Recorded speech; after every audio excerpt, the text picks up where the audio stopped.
Journey with me on the road to success with Kashima Francis on Easy Skanking on Thursday, January 26th. Join us on IRI FM. And remember, no matter how far you go, how high you ascend on that journey, humility must be the underbelly of success. That's Road to Success, the journey geared to inspire, uplift, educate, motivate, and entertain. This and every Thursday inside the Easy Skanking. I am a success story, yeah, success, a success story. I am a success story, yeah. Money Fridays is here. Yes, Friday is Money Day on IRI FM. As we put money in your pocket for playing Money Fridays in the wake-up call, 7 a.m., 8 a.m., and 9 a.m. every Friday. Yes, you heard it right. 3 chances each Friday to win big. Just call IRI FM and guess the 3-digit combination for the money chest and win anywhere from $10,000 to $50,000. Yes, it's that simple. And you can call as often as you wish within the allotted game time. No strings attached. That's Money Fridays this and every Friday at 7 a.m., 8 a.m., and 9 a.m. on IRI FM with me, Courtney Mack. Brought to you by Ted's Record, promoting the new single by Ginger titled Fall in Love. Fall in Love is produced by Tommy Williams exclusively for Ted's Record and available on all digital platforms worldwide. Ginger, Fall in Love, and Ted's Record, the ultimate reggae experience. People fall in love every day. Love has no color or boundary. 'Cause people fall in love every day. Mad something. Hey, follow me now, where see you now. Hey, upset her. See how upset her. Good afternoon. If you're just joining us, you are inside the Easy Skanking on the 107s. My name is Kashima Francis. I'll be keeping you company until 2. Coming up 12:30 p.m. to 1:30 p.m. It's all about season 6 of Road to Success, the journey. And today we journey with Director of Public Prosecutions, DPP PAULA LLEWELLYN, King's Counsel CD. Absolutely looking forward to this conversation. Road to Success, the journey is a feature inside the Easy Skanking that is geared to inspire, uplift, educate, motivate, and entertain. Big up to the Easy Skankers right now on WhatsApp. I see you. 876-838-2405. Doing this one from Agent Sasko again, you know. You feel like you're winning. You wake up with a winning spirit. We have life. We're winning right now. See how upset her. On and on and on and on. I'm a winner. You know that I'm a winner. Hey, watch out now. I'm on the sun. Oh, we're winning right now, you live. Say we're winning right now. Me forget that trophy to what me living right now. Cause I'm winning right now, yeah. And I'm chilling right now. Oh, we're winning right now. Our Thanksgiving right now. Cause we're winning right now, yeah. I'm winning. I'm winning. I'm winning. Hey, watch out now. Hey, I'm a walking W. Learn from the else. Turn them in a medal in a trophy and bells. Every day you see we with them on our next film. Great records like we cracking eggshells. And every single ounce of effort we expel. It's all about progress, cause we have to excel. I watch out. Looking like success, we dress well. Oh, another knockout for the ring the next spell. I'm about to send my haters a card to get well.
to be appointed Director of Public Prosecutions.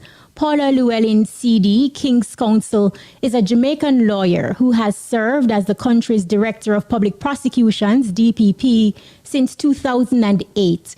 She believes that professionalism and excellence must be at the heart of service of her fellow citizens. Today, we are honored to journey with DPP PAULA LLEWELLYN, King's Counsel, on the road to success. DPP, good afternoon, welcome, and thank you so much for taking time out of your busy schedule to take us on your journey. Good afternoon, Kishima. Good afternoon to your listeners. Actually, I was in court in a matter, but I got out just in time.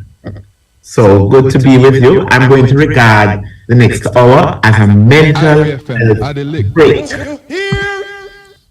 I am hearing you, but not as clearly. Your audio is low. I do hear you say good afternoon, and you're being excited to share your journey. So we're gonna see if we can sort that out. If we can just get some volume on your audio right now. I think I'm hearing your background a little bit, so thank you so much. I am hearing you loud and clear now. All right. Okay, awesome. So thank you so much again for taking time out of your busy schedule, DPP. We know how it is, and to take us on your journey, and we're really looking forward to the conversation today. Well, thank you very much, should I say, for having me. Good morning or good afternoon to you again, Mrs. Kishima Francis Pitt. I'm just going to call it Kishima. Is that okay? And good afternoon to your listeners. I was saying earlier that I was in court, but I got out just in time. And I'm going to regard this journey along with you and your listeners as a mental health break. Awesome. We really appreciate that. But let's just begin with your foundation. I know a lot of persons, they will see you on their television screen and, you're about the business and about your work. But how would you describe the household that you grew up in and the principles on which you grew up? Well, first of all, I grew up with my sister and my parents. Mrs. Llewellyn, my mother, she was a registered nurse, and Clinton Llewellyn, who just passed last year, August, at the age of 98. My mother had died about 15 years earlier, 17 years earlier. But that household was a very traditional one. Both my parents came from humble stock in the rural areas. My father was from Frankfield in Clarendon. My mother was from an adjoining district, Sanguinetti. But the work ethic was greatly celebrated in my household. As far as my father was concerned, the greatest sin you could commit is to be lazy. So as he thought it was some sort of sin that we had committed if on a Saturday morning the sun would be up and my sister and I were still in bed. No, we had to get up and go and help him to mow the lawn. And I remember when I was in sixth form and my friends, their parents were teaching them to drive. And I said, Daddy, I'm in sixth form now at St. Hugh's High School. You're not going to teach me to drive. And he looked at me and said, when you learn to wash my car, then I teach you to drive it. Needless to say, it was my mother who taught me to drive. I never did learn to wash Daddy's car. But seriously, the work ethic was paramount. My mother, as a nurse, she believed that when you know how to work hard, nobody can use hard work to frighten you.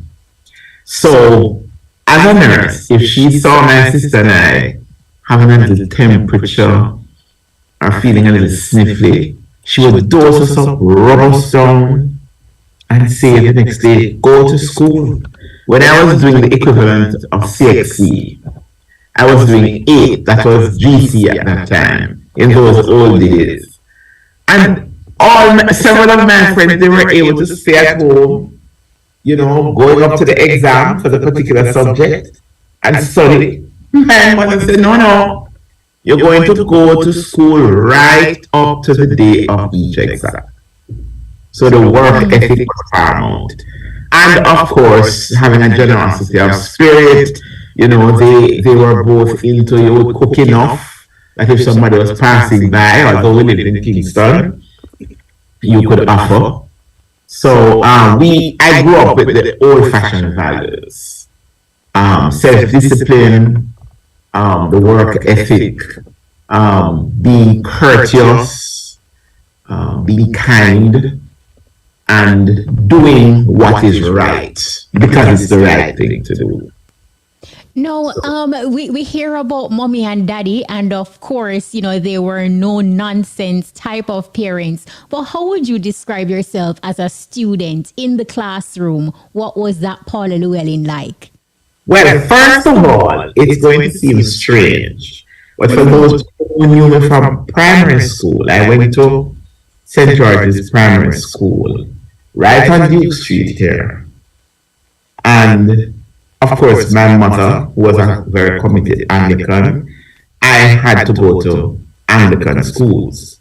So I grew up in the Anglican church. I went to St. George's school, and I went to St. Hugh's. Both schools were Anglican. Mm-hmm. But when I would say from age 3 to about age maybe 12, you would not believe it, but I was very shy. Wow.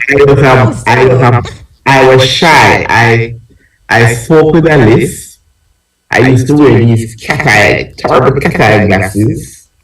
I thought I was one of the most ugly children. I used to have a little pimples on my forehead. But the thing is, I was a bookworm. I love to read.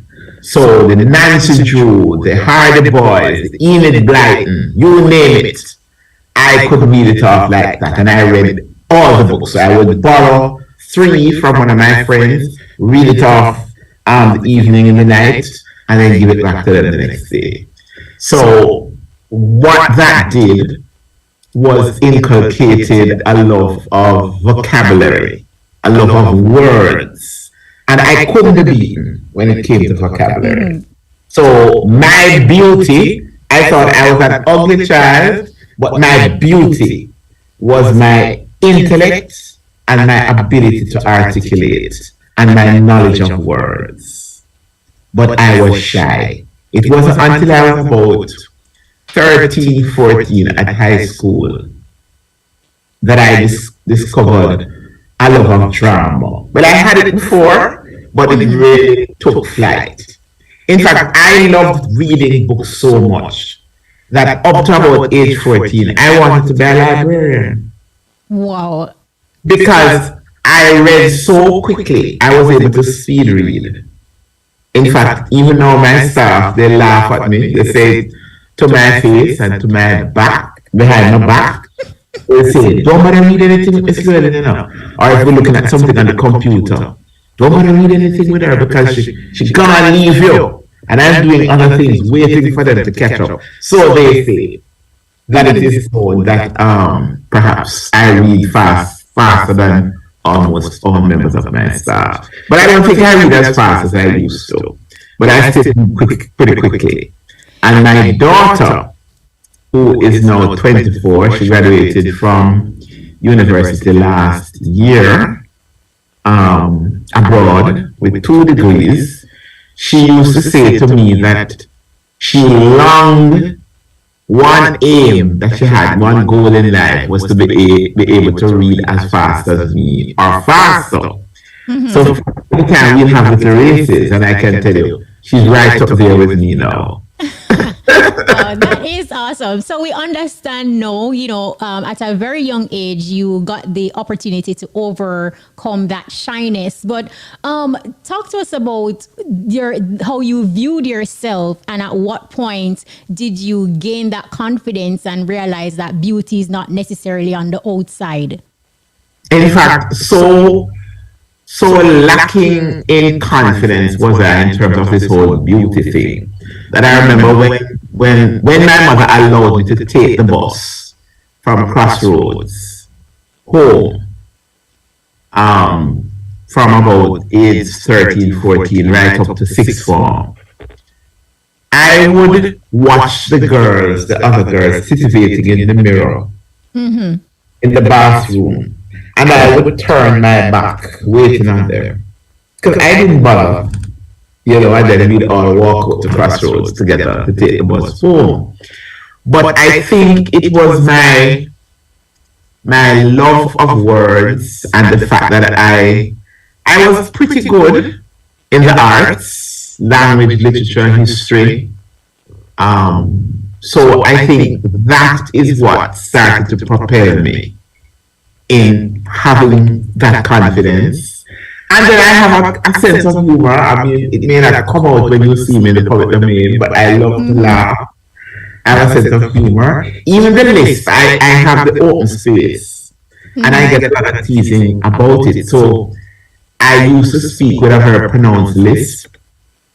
If I get very excited or if I speak too fast, you may hear it because my open space is at the top and the bottom. But as I gained in confidence, I said it's part of my charm, right? And I also have size 11 feet. So with the confidence, I would go into a store now and I would just say, I wear size 10 and a half, 11. Do you have it in this? But the thing is that in a journey to success, it's a process. You have to recognize that your strongest and your greatest organ is your mind. And once you hone your mind and you strengthen your mind in that journey, then you are able to self-actualize, self-motivate. You learn to cultivate mental toughness, my word for it, which I used recently in another setting, is testicular fortitude. You have to be able to remain focused. You have to be goal-oriented. You have to be able to work hard. I work long hours. I knew when I applied for the position of DPP all those years ago that I was going up against the status quo, which said that it is the male of the species who up till that time had always got the nod. And in fact, you didn't have a competitive process.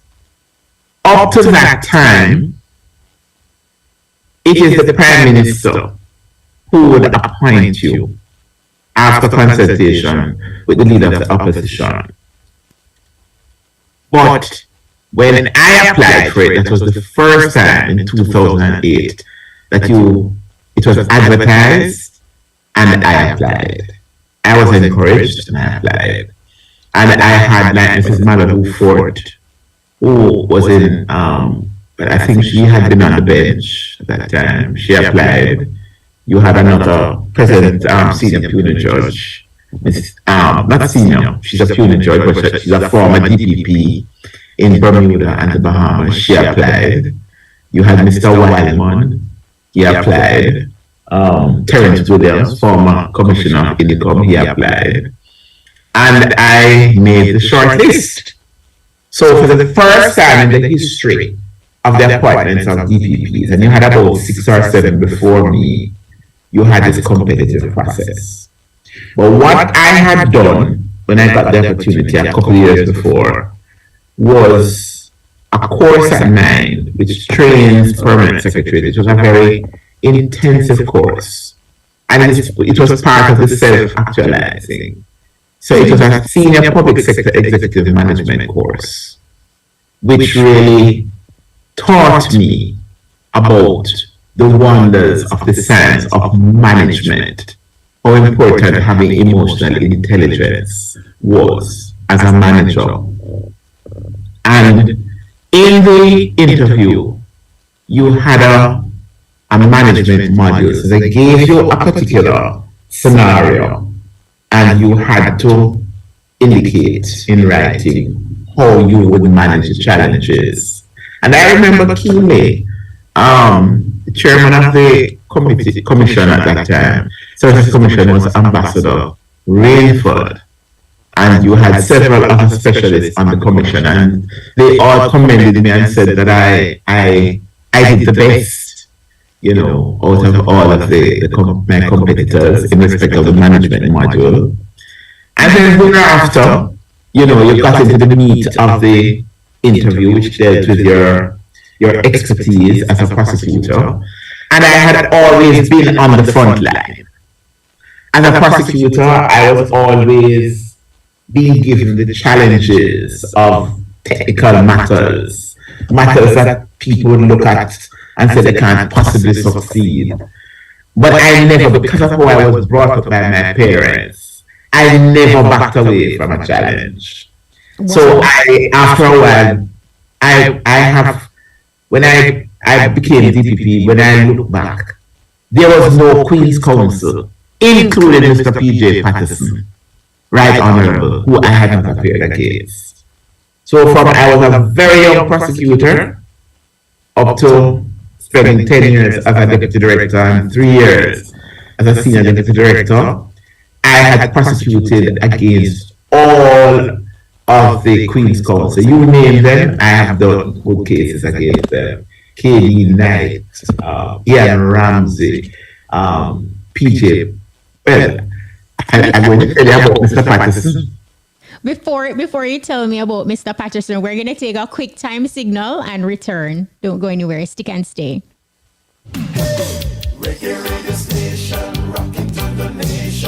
The time on IRI FM is... It is now 12:47. If you just join us, we are on the road to success with DPP Paula Llewellyn.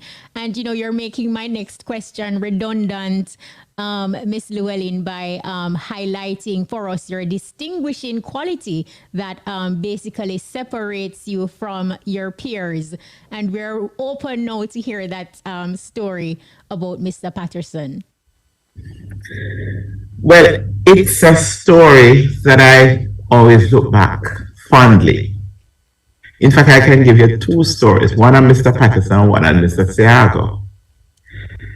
I was a very young Crown Counsel, maybe about a year and a half I had been here. And I was doing a case, one of my first murder cases. And it was just before he went back full-time into politics. And he was the lead counsel, and his junior was the former public defender, Mrs. Arlene Harrison Henry. And I'm saying to myself, but my goodness, these people are way ahead of me in terms of experience. Anyway, I got the assignment, went in, and because I love being an advocate, because I'm able to marry my love of words and my love of being a frustrated actress. Mm-hmm. So I tend to be I look like my mother, but who was very sedate and very dignified. So I look like her. So every now and again in the public domain, I channel my mother, right? Especially when I come under a lot of pressure, being dignified and whatever. But I'm very like my father, who is very flamboyant and was like a village lawyer, and he just loved to give jokes. So in this particular case, at that time, the slogan about stand firm was very popular. And I remember when I addressed the jury, of course, you're sitting behind Queen's Counsel. So when I got up to address the jury, You know, I was engaging them and telling them that they have to stand firm for the prosecution. You know, you have to believe the prosecution's case. And when I talk about standing firm, I was standing behind Mr. Patterson. Anyway, we got a hung jury, so the jury couldn't agree. But subsequent to that, Mr. Patterson and his then partner, Carl Rattray, saw me at a function and they invited me to join. They were impressed with how I had conducted myself. And they invited me to join Rattray Patterson Rattray. I remember I looked on Mr. Patterson and said, you know, thank you, I'm thrilled. Thank you for the honor of the invitation. But one, I've always wanted to be a public servant. And two, I've always wanted to be a prosecutor. Wow. So even when you started your journey in 1984 and you started out from Clerk of Court in St. James. St. James Resident Magistrates Court to Crown Counsel at the Office of the Director of Public Prosecutions, and within 7 years, you know, you were appointed Director of... No, Deputy Director. Deputy Director, right? For prosecution. You, from the get-go, like, did you know at that early stage that this is what you wanted to be? Absolutely. I knew that. In fact, I said it when I became a deputy director. I used to do a lot of public speaking in terms of motivational speaking at like neighborhood watch events. And the police, it was former Deputy Commissioner Neville Wheatley, invited me to go to Fletcher's Land. So I've been to several. I've been to rural areas. That was my way of giving back. You know, so I give these motivational speeches, encouraging people to be witnesses in cases or jurors or, you know. So I was invited to Fletcher's Land. I'd never been to Fletcher's Land. I didn't know whose constituency it was. I didn't really care. And I was wondering why, you know, it was taking a good little while. We're on the dusk was setting, and then they were at the community center. And you hardly had anybody there. And I said to the police, you know, but, you know, I wonder if anybody prepared to come. And then I saw this dark green van coming around the corner into the community center. And all of a sudden, from nowhere, you just saw this big crowd come down. So I asked the police, who is this? And they said, Miss Llewellyn, just observe. And when the door slid open, out walked Mr. Edward Siago in this green and white shirt. And apparently this is why it had taken, you know, it was a little late for us to start.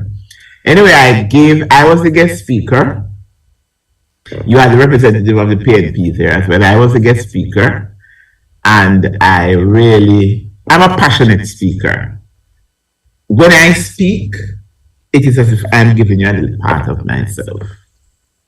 So when we completed, there was a little crowd around Mr. Siaga, and you had the police around me. He had his bodyguards. He was leader of the opposition, and I was a deputy director.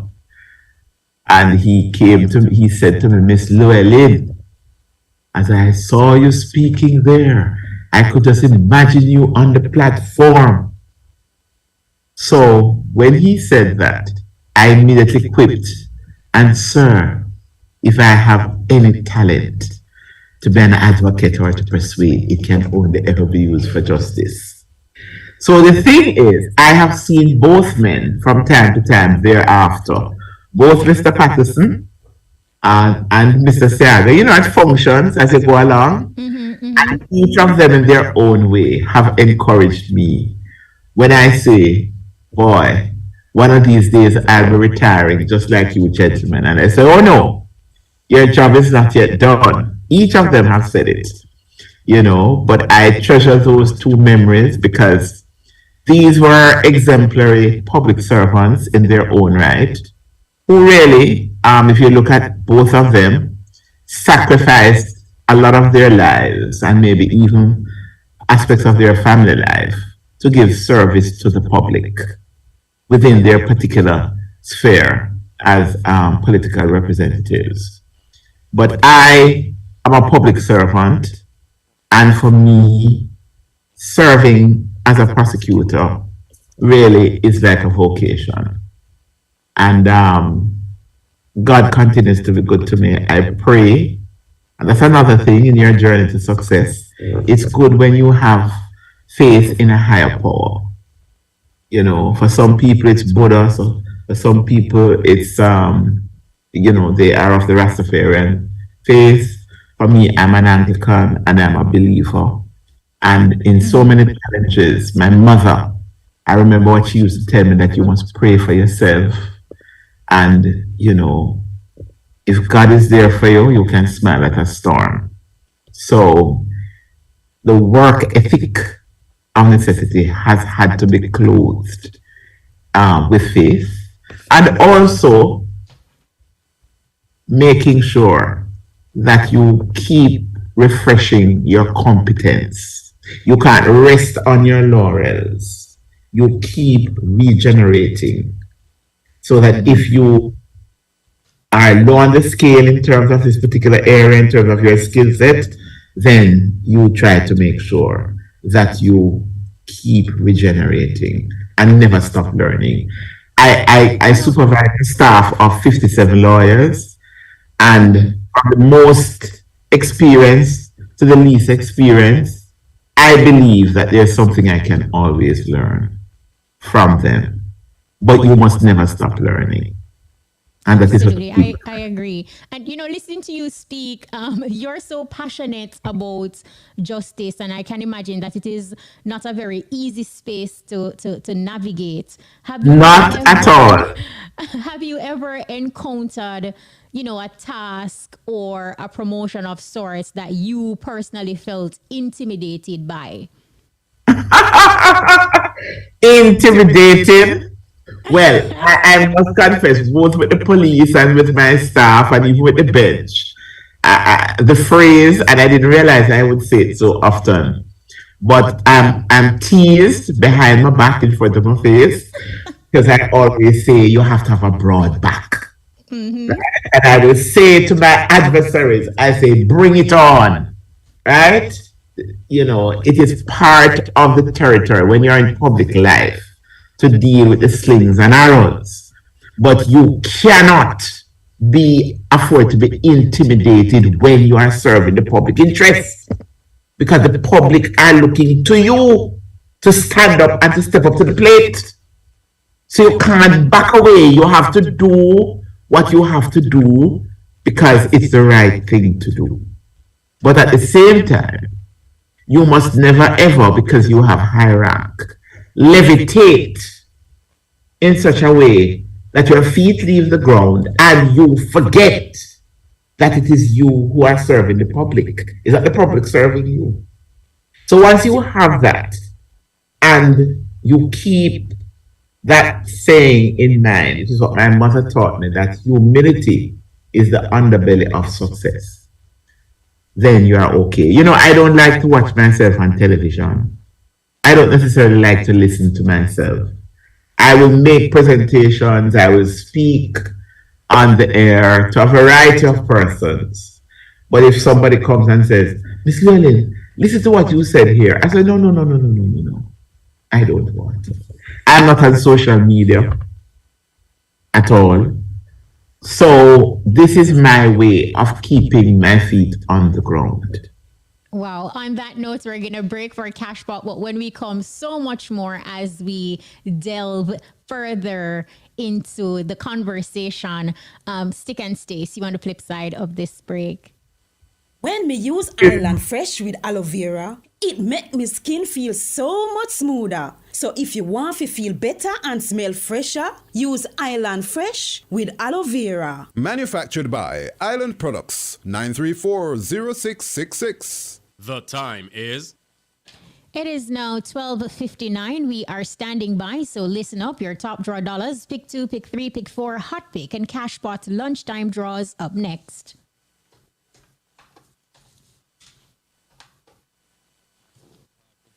Irie FM, I dey lick that. Na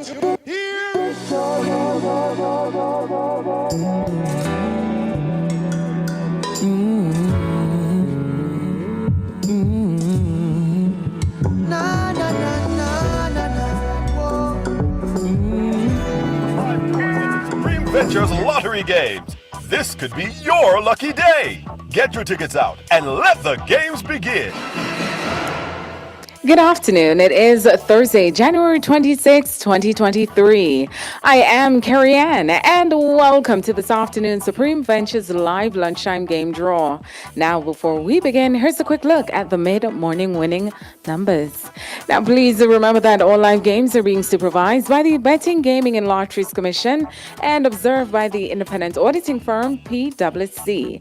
And now, let's put some money in your top draw. Now, this afternoon's top draw jackpot is back at $200,000. So congrats to the mid-morning winner. Here now are your winning top draw numbers. Here we go.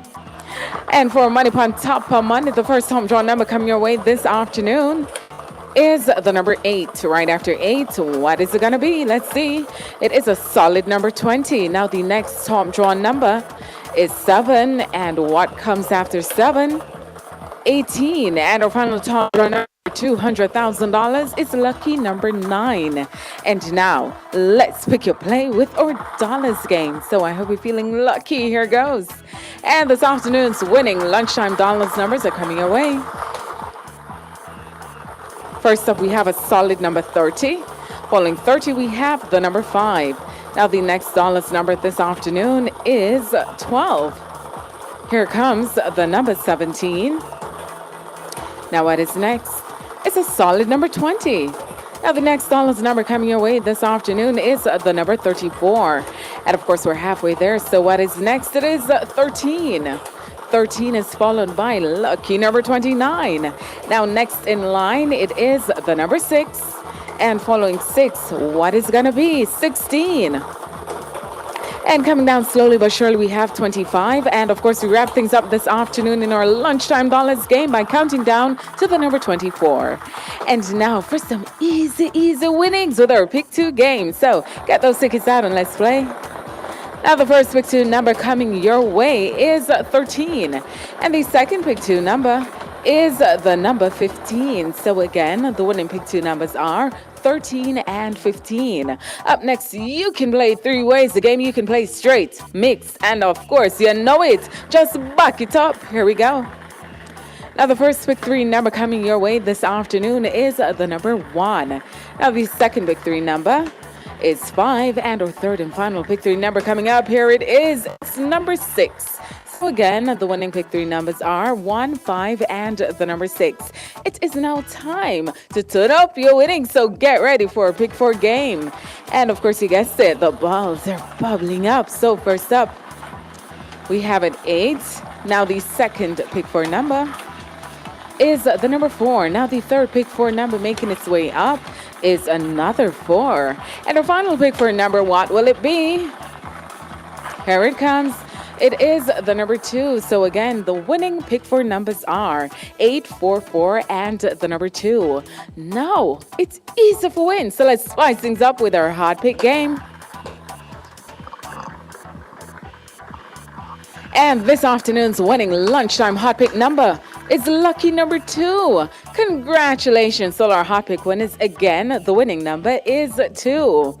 And of course, Cashpot players, you can win $280 for every $10 winning Cashpot bet. Let's get ready to play our Cashpot game for Thursday, January 26, 2023. You live to play it, but guess what? Can you win it? Are you ready to be a big Cashpot winner? Here we go. And this afternoon's winning Cashpot number coming your way, what will it be? Let's see. Here it is. It's lucky number 9. Congratulations to all our Cashpot winners again. The winning number is 9. And now, let's mega your winnings. So good luck. And here it comes. What will it be this afternoon? Let's see. It's coming up. It's coming up. It is a white ball that has been selected. And it is now time for the monster winnings. So here we go. And of course, get those tickets out and good luck. What will it be this afternoon? Let's see. Is it gonna be a white ball? It is the red monster ball that was selected. So remember to go mega and monster 6 times per day for cash pot for more chances to win big. Again, the winning cash pot number is 9. The lucky mark is cow. And for mega, a white ball was selected for pick 3, pick 4 cash pot, and of course hot pick. And for monster, a monster ball was selected for cash pot. And now let's take a look at this afternoon's winning numbers. And a big congrats to everyone who won. So please make sure you come back at 3 p.m. with Taiba for more games you love to play. I'm Carrie Ann. Have a supreme afternoon. Hope you were a big winner. Play your favorite Supreme Ventures games every day and tune in for our live draw 6 times a day at 8:30 a.m., 10:30 a.m., 1 p.m., 3 p.m., 5 p.m., and 8:25 p.m. on this station. Supreme Ventures, making winners every day. That was the lunchtime top draw dollars, pick 2, pick 3, pick 4, hot pick, and cash pot draws. Congratulations to all of today's winners. Join us again at 3 p.m. for another chance to win in hot pick and cash pot special pot draws. If you are just tuning in, we are on the journey. On the road to success, we're journeying with none other than DPP PAULA LLEWELLYN. Now, listening to you, Miss LLEWELLYN, and hearing your story, we can tell that you are a no-nonsense person, and you are very passionate as it relates to justice and more. But crime is on the rise. Some believe that too many corruption cases fall through the cracks, and many Jamaicans are simply not confident in the country's justice system. What would you say to someone who is of the belief law has nothing to do with justice? Well, listen, first of all, and I like to speak truth to power, and I'm going to speak truth to the power of the people. When it comes to crime, I feel the pain of the people in terms of what is happening. But of course, when I have to make a judgment, it has to be done on strict law as it relates to the circumstances of each particular case. But too often you find that the very same people who talk out of one side of their mouth complaining about we want justice are the very people who sometimes unwittingly accommodate crime. Yes. Yeah, you'll be surprised. The very same people or their relatives accommodate the crime and look the other way. And then they turn around now and jump up and down in front of the television cameras to say we want justice. We in the trade, both the police and ourselves, we have seen instances where, for example, an accused person, police come and say, okay, we get information that you have a gun here. And he will be ready to swear, no. The police will say, we have the warrant, we're going to search. And then when he realizes, he says, okay. And lo and behold, carries them out to the back. And his mother or sister is right there, they all live together. And the police will say, Mom, we're searching for gun. We have information that gun is here. And either the mother or the sister will say, oh, Jesus, not at all. Nobody not give me no gun here. What you doing here? We don't have any gun here. And then the accused man says to his sister or to his mother, it's all right. I don't tell them everything. You can carry them where the gun is. And lo and behold, either the mother or the sister carry the police right to the back of the yard, and you only see them putting them hand in a tree trunk, and taking out a sacks with the gun in it, with rounds of ammunition. The same people who were prepared to swear almost had the Bible. We see it every day. You'd be surprised. Yeah. Too much accommodation of criminality is done in the name of, is your relative, is your community member, is your next door neighbor, and you look the other way, not knowing that when you hide these guys in plain sight, the day will come when they come for you or your child. the other day, and I can speak about it. Right in the heart of an inner city area. And I met the mother of a deceased who was so brave, small woman.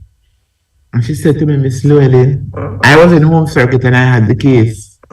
She said, Miss Llewellyn, I have 6 children. One was already murdered by gunmen. And when the police came around and they were asking for statements, I did not give a statement in the matter. Not even, I said to her, not even to give evidence about identifying the body at the morgue. She said she did not give evidence because she said he's dead already and she's afraid. And when her next son was murdered, right bicycle shop, minding his own business, but there was some gang issue in the area and somebody was trying to take turf and they sent the accused to kill him because he refused to join the gang. And you know what she said? She said, I came to court here. You know how I came to court, Miss Llewellyn? I was determined to give evidence in the matter because the guy admitted to her how he came to kill the son. He was found under somebody's bed by soldiers.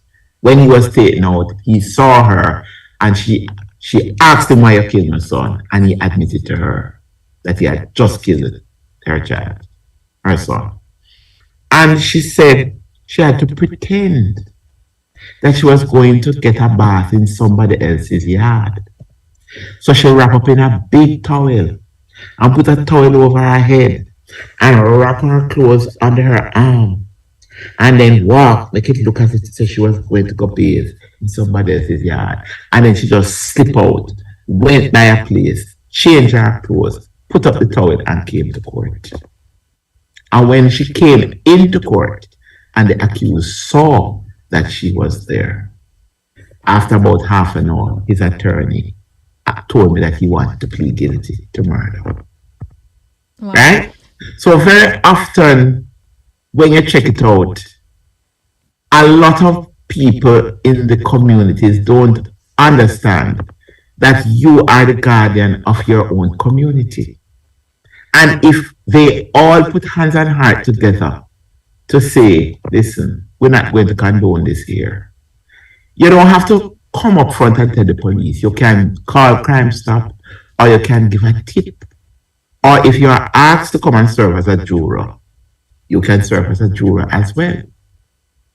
So, you know, I hear people talking, but sometimes I think we in Jamaica, we're into too much so.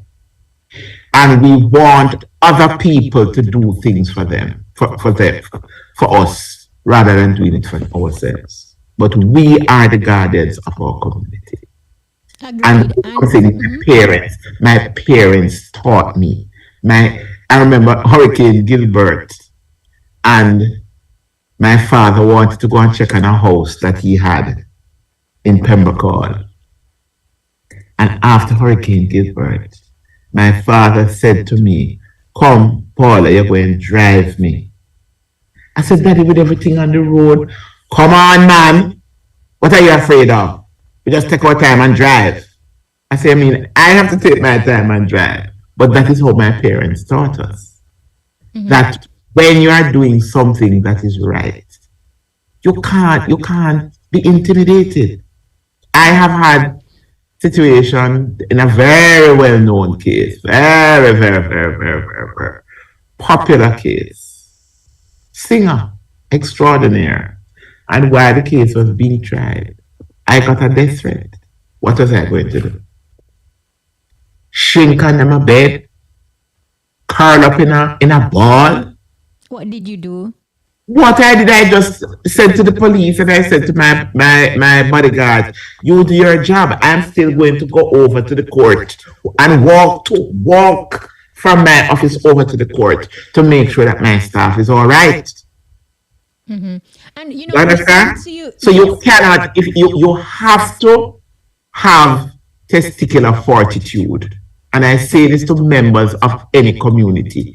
You cannot want justice and you have the means of being able to bring justice to yourself and your community, and you become a little shrinking violet, curl up in a corner, find a way to get the information to the authorities. And like you outlined some of the cases and the situations that you have experienced where persons are outright harboring and partaking in criminal activities and harboring criminal elements. We also, hear of certain cases and situations that falls through the cracks sometimes. As DPP, have you ever felt burdened by the public's pressure? Well, you will feel the burden, but it goes with the territory. You can't go into the kitchen where you have the stove with several pots and then complain about the heat. It goes with the territory. And by the way, I can cook, so I know what I'm talking about. What's your favorite thing to cook? Well, I love to cook chicken. I love to cook. I'm sorry for the non-pork eaters. I love to cook pork. I do a good pork, and I cook chicken. And I'm getting into cooking fish too, especially like if you're steaming it in like some coconut milk. But I must confess, my daughter teases me all the time that when I do decide to cook, it is like me taking a mental health break. Because we deal with some scary stuff. Sometimes I will have, because all my crown counsel, all 50 odd, act on my behalf as my agents. So I can get calls at any time. Cases that you would consider to be real crisis case, I can get a call at 10 o'clock, at 11 o'clock, whether from the police or from one of my crown counsel for consultation and some gory stuff. But when I'm going to cook, I love to cook and I love to dance. And I love music. I love music. I played the piano as a child, so I love music. Sometimes, especially if I'm in the middle of some hot matter, where my name is being called up morning, noon, and night, so everybody waiting on a decision, or I'm going to make a decision, like for example, when I surprised everybody and I served the death penalty notice in that cocoa piece matter. Because a lot of people had forgotten that is still the law. But I had to be bold. I had to act in the public interest and according to the relevant law. And when I served it, I was prosecuting an awful case in Westmoreland at the time, where a 13-year-old boy had murdered this 9-year-old girl. But what I did, I just listened to music in the evening. I didn't listen to any of the talk shows. Just put myself on a mental health break. But I also love to dance, and I love cricket as well. I'm not watching much of the cricket because the West Indies are causing me too much pain. No, but when you say you love to dance, DPP, like, are you able to do any of the current dance moves? I mean, well, not quite. My daughter has always given up on trying to teach me a couple of them. I think there was a song that Ding Dong had. I loved that one, and I think I mastered it. Yes, I did. But I love to dance. I love soft music. I love romantic music. I love 80s, 90s, 70s, 60s music. I love like Sarah Vaughan, Billy Eckstine, Lou Rawls, Teddy Pendergast. I'm a romantic at heart. Okay. But it's just that when it comes to my work, I if I have to be like granite, well, I have to be like granite. But that's the flip side of Paula LLEWELLYN. I love to wear lipstick, earrings, and I am a romantic at heart. But that's the side of me, right? And I love having a sense of humor. In fact, I share with you something, and I talk about it all the time. Like a gentleman came up to me in the supermarket once, but I left my bodyguards. I just left them outside because I was just popping in to buy a couple of items, and he looked at me, and he said, "You're Paula LLEWELLYN." I said, yes, sir. Of course, I was double checking to make sure it wasn't anybody I prosecuted. That's just a prosecutor's joke. And he said, you know, I like how you're doing your work and thing. I said, thank you. And then I noticed he wasn't moving. Then he said, I like your smile too, Miss Llewellyn. I said, thank you very much. I get a lot of teasing about that because of the open space. And then he still wasn't moving. And then I looked at him as I was taking something off the shelf. And he just came up to me and said, you know, Miss Llewellyn, I'm looking at you. And what a way this stress agree with you. So sometimes I've had people come up to me and say, you know, I see you on the TV, but I never knew you were so short. I said, should I apologize for that? And we both laugh. Or, is you for real? I can take a picture with you. I say, you can touch me. You see that I'm real. You know, I like to laugh. I think sometimes we take ourselves too seriously. I do have a very, very stressful job. How do you speaking about having a stressful job, and I realize that you also talk about mental health and mental wellness rather a lot. How do it's you very important de-stress and unwind and well, as I said, music, and occasionally I will cook too. Take my time. In other words, if you are going to have a meal with me, make sure you eat before, because I'm going to take my time to cook and create. And then sometimes, even at my office here, like you may have my office, I may have 2, 3, 4 crown counsel come in and they sit down on the couch, they sit down on the chairs, and we're talking about several issues. And in between that, we have a laugh, So sometimes you just take down the stress and you have a laugh. And also, I think giving motivational speeches, it helps to motivate me as well. So I will, depending on my schedule, I've been all over the island, Rotary, Kiwanis, Justice of the Peace commissioning, police graduations, school graduations, primary school, high school. Sometimes I'm asked to give a pep talk. I do it because not only is it my way of giving back, and perhaps maybe I may touch 1 or 2 or 3 people, and I've had people come to me to say, oh, you came and addressed us when I was in high school, and now I am an attorney, or now I'm a police officer, or now I am a journalist, right? But then I will say to them, and now you're reminding me how old I've become. I want to ask you too, Miss Llewellyn. Earlier, you mentioned that you manage over 50 lawyers with various years of experiences. Yes. What sort of challenges, if any, do you encounter managing this level of brilliance? Well, first of all, we not only prosecute in the circuit court, so anything that cannot be tried in the RM courts, like murder, kidnapping, rape, other sexual offenses, some high volume money laundering, high volume fraud cases, we do them in the circuit court. I'm also the designated central authority for mutual legal assistance. You may remember the Trafigura matter. I was the designated central authority for that. So we act for the requesting state.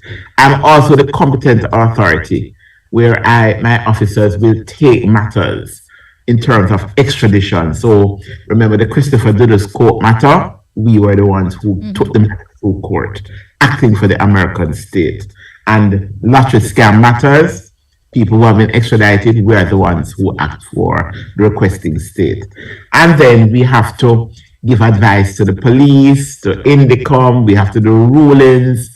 You may have matters involving politicians, attorneys, other people who have a particularly sensitive post. We're asked to do rulings.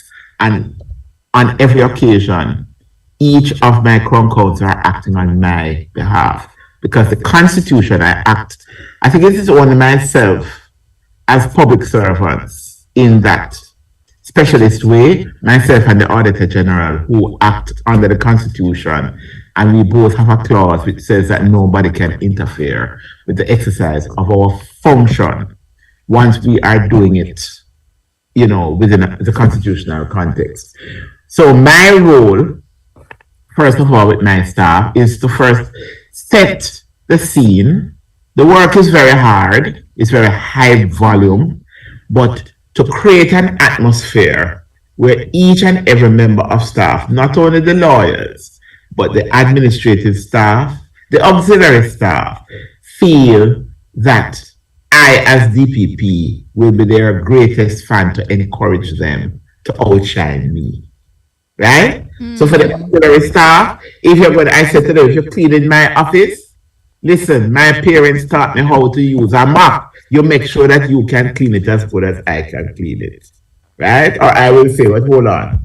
That mop, you need to use a little bleach and wash it. I said, that is what you get when you have a woman as DPP. Right? And also somebody who knows what it was to be pregnant, what it was to rear a child, and what it is, if you have to use a mop to wipe the floor. Right? Secondly, what's your most fulfilling? Oh, go ahead. Sorry. But also, no, my attorneys, each of them, the Constitution vests the power in the holder of the office, not in the office, but in the holder of the office. And that is why very often, especially in very ticklish matters, very hot matters, you will see me at the forefront, because I am the one who has the constitutional protection and they have it through me. But my job now is to make sure that they all develop, right? They develop to the full extent of their professional competence. And under my tenure, I think up to maybe about 20 lawyers have left here and they are now on the bench.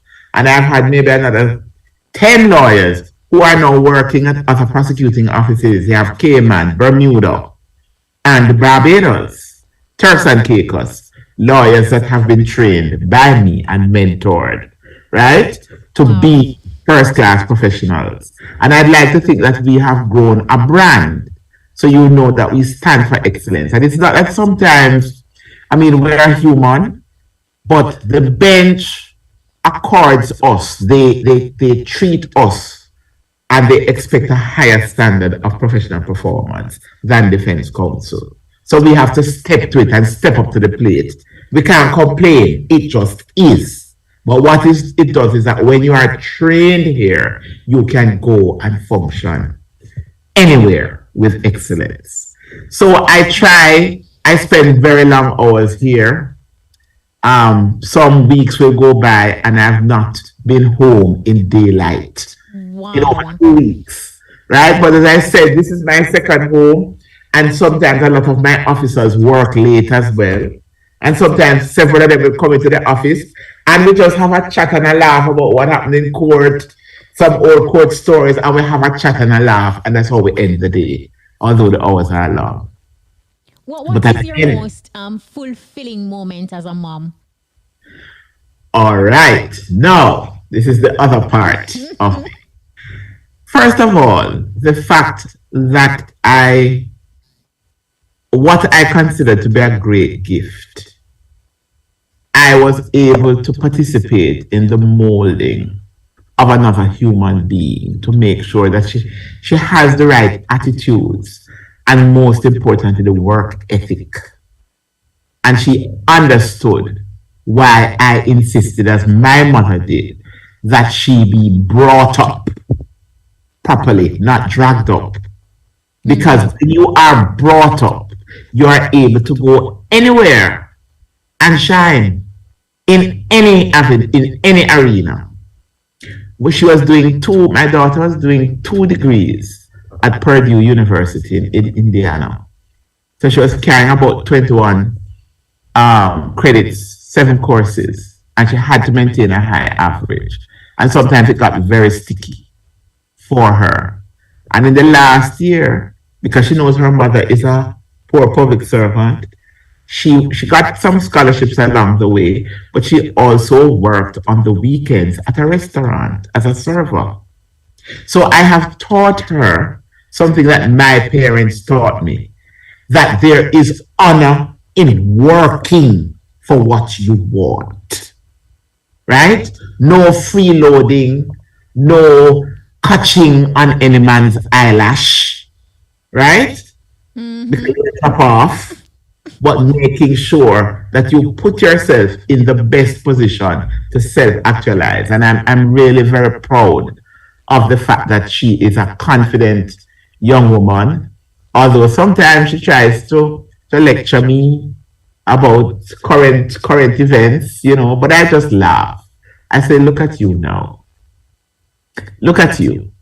So I am proud of the person that she has become. And as I say to her, the sky is the limit, but she must always remember to be humble. This is what my mother taught me. Humility. No matter how high up you go, never forget where you're coming from. And always make sure that humility is the underbelly of any success that you have. Wow. People talk about commitment and drive very often, but how important is it to have ethics? Critical. It is critical because if you do not have the right ethical construct, if you are not in a position when you have positions of trust, that when you come under the pressure, because when the pressure and the stress is on you, you should have a Pavlovian reflex action to do the right thing, cost it what it will, when it comes to the execution of your work. We're all human beings. We all have frailties. But whereas sometimes you can take a chance and do the wrong thing in terms of your personal circumstance, if you have a job, which means that you have to engage the public trust, then you must have a Pavlovian reflex action to act in an ethical way. And what you do, you surround yourself. What I do, especially in some of these very high public interest matters, with very well-known public personalities, I surround myself with my staff. So it is my staff that I depend on, and I pay them the respect. They are the wind beneath my wings, and I listen to what they have to say on a particular issue, even if I have to make the final determination. So I don't, and sometimes too, I have to keep myself clear of accepting certain invitations, right? So you have to understand that you can't run with the Joneses, and you have to keep a fairly low profile. And when I say keep fairly low profile, I have few friends. I have a small circle, and I keep it so. And I live simply. And I was taught by my parents, if you cannot afford certain things, then you do without until you can afford it. If you cannot afford it, then you learn to do without until you can afford it. But work, you have to learn. And I can almost hear my mother and father saying it. And I taught my daughter the same thing. The work ethic, it is important. When you are able to work for what you have, then nobody can use physical things. Nobody can use money or anything like that to frighten you.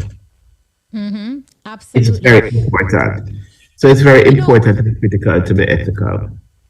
Awesome. You know what I wanted to ask you? Do you think the death penalty is the solution to Jamaica's crime problems? And I'm going to decline to answer that question. If you know anything about cricket, yes, I will put myself in the guise of a master batsman, batting at number 3, which is where the best batsmen usually bat.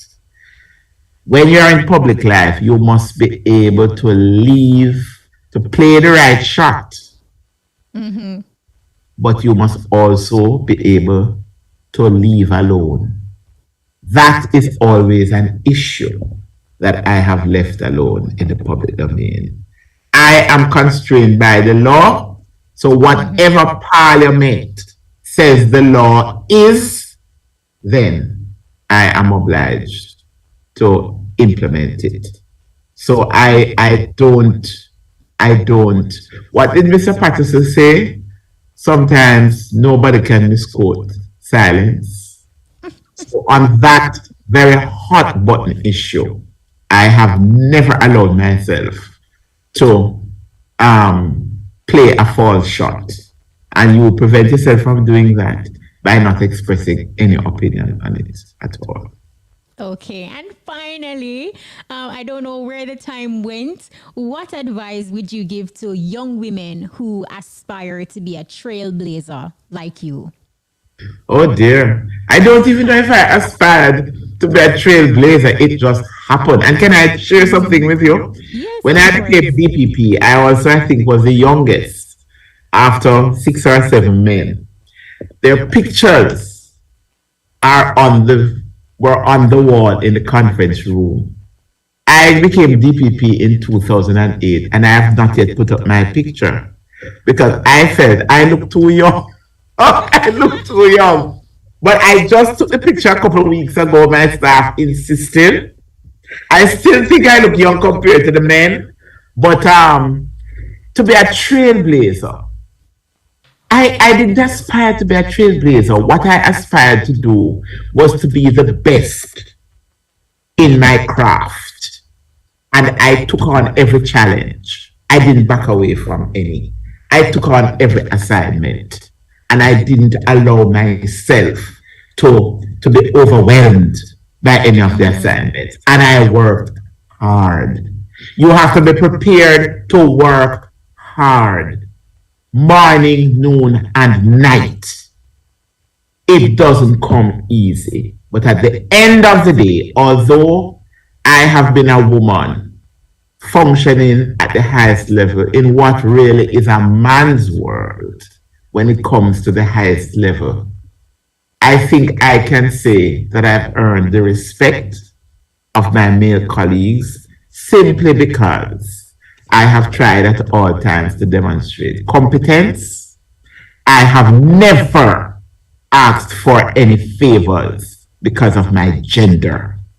Hard work and competence transcends gender. And that is what, as a young woman, you have to aim to do, to be goal-oriented, to be focused, to be able to self-actualize and self-motivate, to be mentally tough. And in other words, even if you are struck down and you cry, you must be able to pick yourself up, dust yourself off, and continue that journey to where you wanted to take it. Wow, DPP, I had no idea you were so down to earth and, like free spirit. Seeing you in your element, you are always about the business. This was really awesome. And I truly appreciate you taking time out of your busy schedule, like you said, from the courthouse to RTS, Road to Success. We truly appreciate it. Well, Kashima, it was my pleasure. Doing this sort of interview once in a blue moon reminds me, in a comforting way, that I am only human after all. Wow. Thank you so much. And our listeners are absolutely loving it. This person says, "Good afternoon, Kashima. Please ask her what's her zodiac sign." Well, I'm a Virgo now. I was born September 21st. The same September 21st, like the cricketer. Christopher Gale. He's also September 21st. All right. Well, thank you so much again, DPP, Miss Paula Llewellyn. Vanessa, I love my middle name. I know. Paula Vanessa Llewellyn. I realized, like in the promo, you did say that as well. Paula Vanessa Llewellyn. Thank you so much. This person says, "Bless up yourself, Kashima. Absolutely loving this one with the DPP." This person says, "Anxiously awaiting part 2. Very, very, very interesting." This bus driver Ziggy. Oh my goodness. One. This person says, Oh. I am a Virgo too. And this person says, blessed love Kishima with prosperity. Miss Llewellyn, she grew up strict rules and regulations. We say, justice over injustice. It's Crazy Glue from Hartford, Portland, saying he absolutely love it. Irie Daughter says, locked in. This was a very interesting interview. I absolutely enjoyed it. Well done. And this person says, bless up yourself. I listened to this interview from start to finish. Inspiring. Don't underestimate nobody. Well done. And this person says she is such a strong-minded, dedicated, and lady of grace are just some of the words that I would use to describe Miss Llewellyn. Well done. I truly enjoyed this interview. It's Jamstead Jazznet from Hampstead, St. Anne. People are motivated, they're inspired. Thank you so much again, Miss Llewellyn. Thank you very much, and all the best for 2023 to you and the rest of your staff. And I remember once I was interviewed briefly by Mr. Muta Baruka. Does he still come on your program? Yes, he's work with Irie? coming on. Yes, he's coming on after the Easy Skanking. He will be. Please tell him. I don't know if he remembers me, but the DPP sends him a smile. All right. Okay. Well, Take care. Muta, I will thank you so much again. Muta, I All will right. pass that on. A bright smile from the DPP to you, Mr. Muta Baruka. Okay, take care. It may only be another minute. What an interview. What a journey. This person says, interesting interview. Very motivating. Is coming from Primrose. Hambleton Ray says, quite an inspiring and motivating interview, Queen King. Mr. Nollis. Mr. Lee out on Nollis says, loving it. Ricardo Portier says, big up to Paula Llewellyn. This one says, blessed love to you, Kishima, with prosperity. Big up to Miss Llewellyn. She grow okay. I think I read that one before, but big up yourself, Crazy Glue from Hartford, Portland. Stick and stay. See you on the flip side of this break. Get a juicy the classic from Wendy's. Wendy's Dave's Classic, the juicier, tastier burger. The time by Wendy's is... It is now 1:42. Organized crime and corruption robs Jamaica thousands of lives and billions of dollars each year. But every act of corruption or organized crime has a witness, and every witness can help put an end to it. That's why MOCA has partnered with Crime Stop to launch 888 MOCA Tip, Jamaica's dedicated corruption and organized crime tip line. 888 MOCA Tip allows you to help us put corrupt persons and high-level criminals behind bars. Both you and your tips are kept confidential, and there may even be a cash reward. So make the call, 888 MOCA Tip. Oh, yes, I've been burned. Yes, burned. I've been burned by love. Soul. Burned by the love of curry chicken, jerk pork, and pick up saltfish. You need gas But stop. I found salvation in gas stop antacid and anti-gas liquid. Gas Stop. It's extra strength for relief from heartburn, acid reflux, and bloating. So you keep your love. Just keep gas stop antacid handy. Yes, the gas stop. Gas Stop Antacid, available island-wide. This is your Gatorade moment.